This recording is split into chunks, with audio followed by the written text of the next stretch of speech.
मेरा नाम आलिया है और मैं पाकिस्तान के शहर लाहौर में रहती हूँ। आज से 4 साल पहले कॉलेज में मेरी एक दोस्त बन गई जिसका नाम अरूज था। अरूज को सोशल मीडिया पर एक लड़के से बहुत मोहब्बत हो गई। मोहब्बत भी ऐसी कि वो हर वक्त उसी का नाम लेती रहती थी। वो लड़का पाकिस्तानी था लेकिन 5 सालों से वो इटली में रह रहा था। एक दिन मैंने अरूज से बातों बातों में पूछा कि अगर तो वो लड़का तुम्हें ना मिला तो। मेरी बात सुनकर वो रोते हुए कहने लगी कि मैं अपनी जान दे दूंगी क्योंकि उसके बगैर मैं जीने का तस्वर भी नहीं कर सकती। अरूज एक नरम दिल की लड़की थी जो बातों बातों पे रोने लग जाती थी। अरूज ने उस लड़के को तस्वीर में देखा हुआ था जबकि उस लड़के ने अरूज को कभी नहीं देखा था क्योंकि अरूज ने कभी उससे अपनी तस्वीर शेयर नहीं की थी और ना ही कभी उससे वीडियो कॉल पर बात की थी। यहाँ तक कि अरूज उससे ऑडियो कॉल पर भी बहुत कम बात करती थी। उन दोनों की बातें ज़्यादातर मैसेजेस पे होती थीं।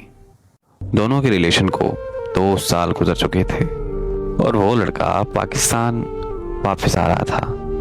अरूज बहुत खुश थी क्योंकि वो पहली बार उस लड़के से मिलने जा रही थी। जिस दिन उस लड़के ने पाकिस्तान आना था उसी दिन अरूज मुझसे मिलने मेरे घर आई।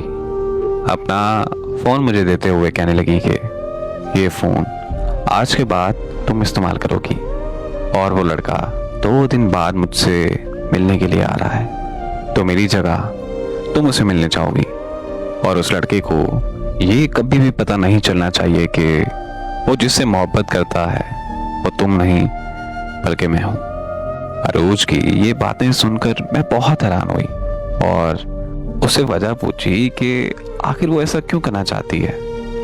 उसने बताया कि उसे कल ही पता चला है कि उसे ब्लड कैंसर है और वो दुनिया में कुछ ही दिनों की मेहमान रह गई है और वो ये नहीं चाहती कि वो जिस लड़के से मोहब्बत करती है वो लड़का सारी जिंदगी उसके मौत के गम में रोता रहे। वो बस उस लड़के की खुशियाँ चाहती है और यही उसकी ज़िंदगी की आखिरी ख्वाहिश है। अरूज की ये बातें सुनकर मैं उससे गले लगा कर रोने लगी और फिर उसने मुझसे वादा लिया कि मैं उस लड़के को कभी हकीकत नहीं बताऊंगी और तब ना चाहते हुए भी मुझे उससे वादा करना पड़ा।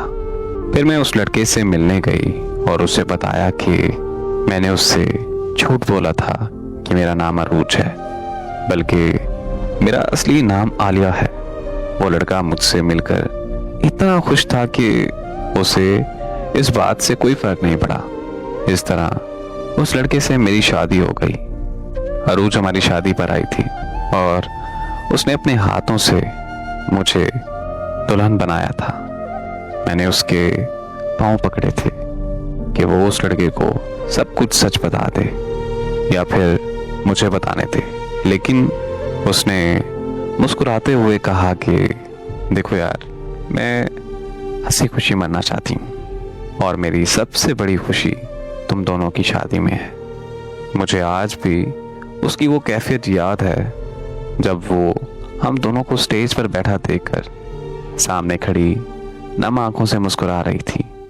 जिस लड़के के बगैर वो जीने का तस्वर भी नहीं रखती थी, उस लड़के को किसी और का दुल्हन बनता देखकर वो मुसलसल मुस्कुराए जा रही थी। उस वक्त मुझे एहसास हुआ कि शायद वो मौत से पहले मर चुकी है, वरना एक जिंदा इंसान इतना सब कुछ बर्दाश्त नहीं कर सकता। मेरी शादी के 2 दिन बाद अरूज इस दुनिया से चली गई और खुदा की कुदरत भी क्या निराली चीज़ है कि उसी दिन एक्सीडेंट में मेरे शौहर की मौत भी वाक़ई हो गई। उन दोनों की मौत का एक दिन ही होना, उन दोनों का एक ही दिन नमाज जनाजा होना, उन दोनों की कब्र का साथ साथ होना कोई इत्तेफाक नहीं बल्कि उनकी सच्ची मोहब्बत की गवाही है।